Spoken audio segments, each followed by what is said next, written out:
That was bonkers. Game of Thrones shirt back on. I'm going to be talking about the Season 7 finale and Season 7 as a whole, mostly the finale, but I will touch on some other stuff from Season 7. So fair warning, if you have not seen the finale or any of Season 7, you are gonna get murdered with spoilers. Not literally murdered, it just means I'm throwing spoilers at you. Because that finale was pretty bonkers and set up what's to come in Season 8. One scene where my jaw dropped in amazement, shock, and excitement. Because there was a major character death for a character I've hated since, forever, since the beginning. And if I had known it was coming while I was watching the episode 2 hours after it aired, I would have filmed a live reaction of me reacting to that character death, but it was pretty much like this. Are you sure you want to do this? It's not what I want. It's what honor demands. And what does honor demand? That I defend my family from those who would harm us. That I defend the North from those who would betray us. All right, then. Get on with it. You stand accused of murder. You stand accused of treason. How do you answer these charges? Lord Baelish.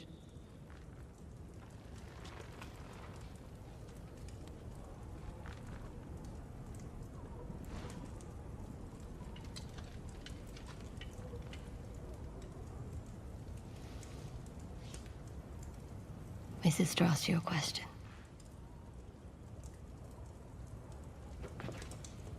Lady Sansa, forgive me. I'm a bit confused. Which charges confuse you? Let's start with the simplest one. You murdered our aunt, Lysa Arryn. You pushed her through the moon door and watched her fall. Do you deny it? I did it to protect you. You did it to take power in the Vale. Earlier, you conspired to murder Jon Arryn. You gave Lysa tears of Lys to poison him. Do you deny it? Whatever your aunt might have told you, she was a troubled woman. She imagined enemies everywhere. You had Aunt Lysa send a letter to our parents telling them it was the Lannisters who murdered Jon Arryn, when really it was you. The conflict between the Starks and the Lannisters, it was you who started it. Do you deny it? I know of no such letter. You conspired with Cersei Lannister and Joffrey Baratheon to betray our father, Ned Stark. Thanks to your treachery, he was imprisoned and later executed on false charges of treason. Do you deny it? I deny it. None of you were there to see what happened. None of you knows the truth. You held a knife to his throat.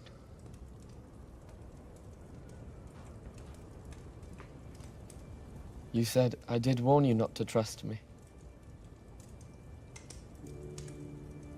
You told our mother this knife belonged to Tyrion Lannister. But that was another one of your lies. It was yours.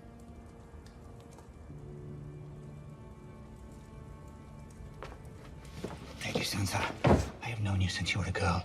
I've protected you. Protected me? By selling me to the Boltons? If we could speak alone, I can explain everything. Sometimes when I'm trying to understand a person's motives, I play a little game. I assume the worst. What's the worst reason you have for turning me against my sister? That's what you do, isn't it? That's what you've always done.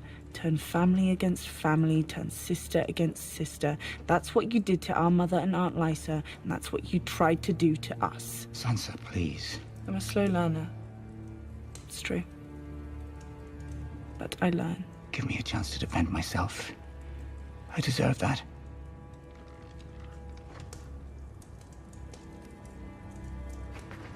I am Lord Protector of the Vale, and I command you to escort me safely back to the Eyrie.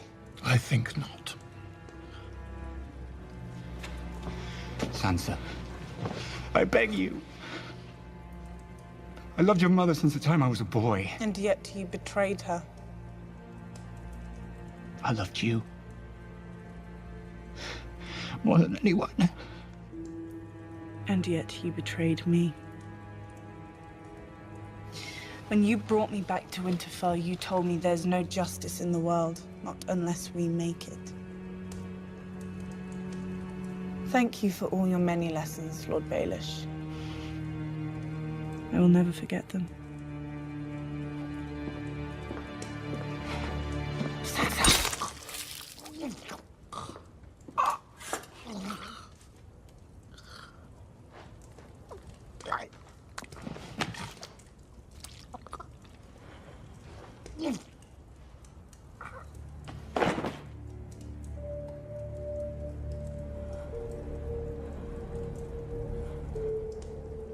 That was basically my reaction as that scene unfolded. I was like, thank you. Peter Baelish is dead. My number 2 guy that I wanted dead. Number 1 is Cersei, obviously. I was like, but Baelish needs to go, and he finally got ganked. So I am happy. But I slept on it. I thought about it this morning, and I was like, did this death seem a little bit rushed? I mean, it did a little bit. I mean, maybe not so much like coming out of nowhere, but just seemed like... I mean, I really don't know how to describe it. I mean, because the last episode, we saw Baelish manipulating people to make it look like Arya and Sansa were going against each other, and we had that whole ending scene in the last episode with Sansa and Arya, and you were like, holy shit, Arya's gonna kill Sansa. Sansa found the faces of the faceless men in Arya's bag. Arya went there to confront Sansa about the letter that Sansa signed from Cersei in Season 1 when Cersei was manipulating Sansa, and everything else that happened with Sansa when she married Joffrey, when she married Ramsay Bolton, and Arya was really upset about that and was like, holy shit, she's gonna kill her. But then she takes the knife and she doesn't kill her. I kind of find this a little rushed, and I don't know if I just missed a scene, because I heard there was something where Bran, as pointless as he is at this point, we can all admit Bran is pointless, he got the information that Baelish, like, basically is responsible for everything that has transpired in the show. There was a scene somewhere along the line involving him getting this information because he's the three-eyed raven. He's so boring. I'm sorry, Bran, you suck. I think I just missed that, and that's my feeling to why Baelish's death feels a little bit rushed, and kind of really didn't mount up to anything. Like, it just kind of... I guess for me, it did kind of come out of nowhere, but I think it's because I did miss some information somewhere along the line. I'm going to talk about Bran for a minute, because let's face it, he is boring as shit, and he's kind of a creep. Anyone just find it creepy that he could see everything now that he's the three-eyed raven? Doesn't anyone find it creepier that when he came back to Winterfell and was reunited with his sisters, the first thing he says to Sansa is, I saw you on your wedding night. You looked so beautiful. That's a little creepy considering Ramsay Bolton raped Sansa on her wedding night, and apparently Bran was watching. Okay. I did like his one scene in this episode, though, towards the end, where he talks to Samwell Tarly, and we find out who Jon Snow really is. And the truth about Jon Snow. Jon Snow is the son of Rhaegar Targaryen and Lyanna Stark.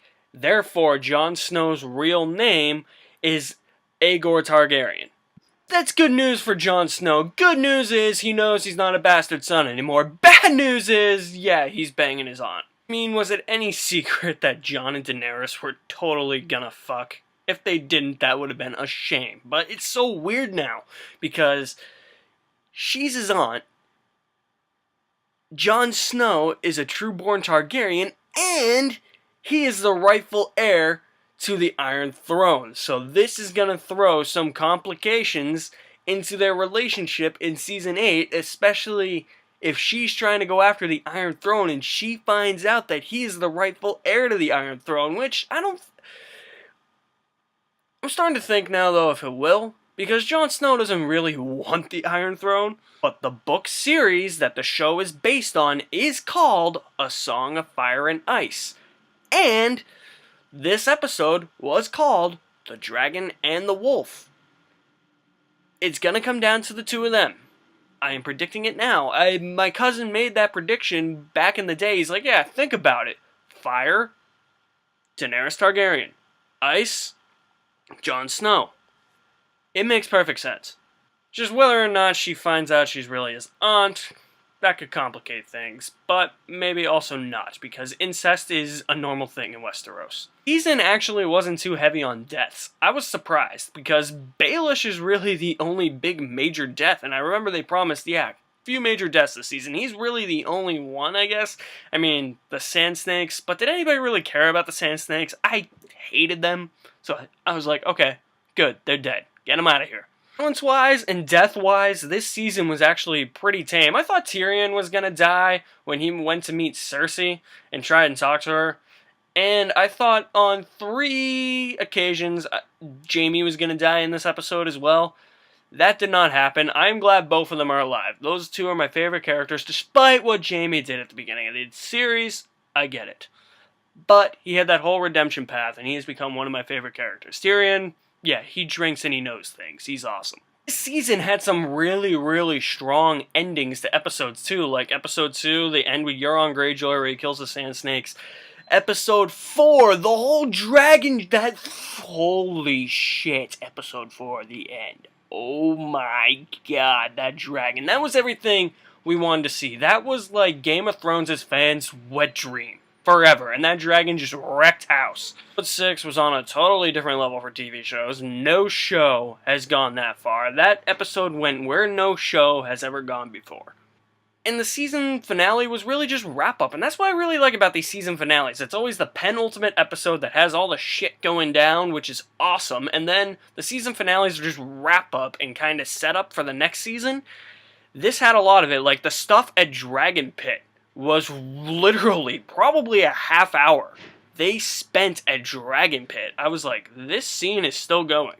This is a really, really great scene. Granted, it is full of dialogue and you really have to pay attention, but it is a really great scene. And I love Cersei's deception, how she's like, yeah, we'll help you defeat the White Walkers, and then she's like, no, we don't care about them. Let's skip to the end of this episode because you want to hear me talk about that, right? Yeah, I thought so. Then you have the end. The end was also mind-blowing because you have the White Walkers approaching the wall. And you see Giantsbane, he's just like, holy shit, they're coming, they're coming. Everybody's running for their lives, and the White Walkers just use the dragon that they killed and turned into a White Walker. He uses his Godzilla breath and destroys the wall. That scene was definitely another holy shit moments. After the White Walker dragon uses his Godzilla breath to destroy the wall, and the wall comes crumbling down, the screen goes black, and the credits start rolling, and you're just like, whoa, fuck. Because the season is over, and there's no more episodes for a very long time, we don't know when Season 8 is airing. It's either late 2018 or 2019. If we have to wait until 2019, I don't think I can handle myself. Imagine that, though, a year and a half without Season 8 of Game of Thrones? Yeah, people are going to lose their shit. So I really liked the season finale of Game of Thrones. It did what I wanted a season finale to. It was wrap up for the season, tied up some loose ends, even though I'm kind of thinking that the Peter Baelish death was a bit rushed. At the same time, I understand that I probably missed a scene somewhere along the line that explains how they got to that point. The ending was one of the best cliffhangers this show has ever offered, and with a cliffhanger like that, we have to wait a really, really long time. And it just wrapped up everything, set up Season 8 in a great way. Thank you, Game of Thrones. Can't wait to watch Season 8. I'll probably go back and rewatch the series again up to that point. If it takes till 2019. That's going to be a problem for me. Sorry I didn't get to review every episode of Season 7 of Game of Thrones. I reviewed the first 2, but after that, I do doubles on Sundays. So I would get home really late. Sometimes I would watch it really late and then it would be too late to film, or I'd watch it the next day because I was so tired the night before, and at that point I was just like, why even bother? Glad I got to film this today after watching the season finale last night when I got home, and I'm really happy to express my thoughts about the season 7 finale and some other things in season 7 that transpired. I will try for season 8 to do a review for every episode. Maybe I'll just hold off and just review the whole season. But thank you for watching this, and thank you for being patient. This was a long video. I understand because of the clip I showed with Baelish dying. It was a bit longer. I thank you for watching this. Thank you for all the support you are giving me. You can like me on Facebook, follow me on Twitter, you're on YouTube, subscribe at the end of this video, and you can check out some past reviews I have done. Thank you again for watching. You guys are the best, and I'll see you next time.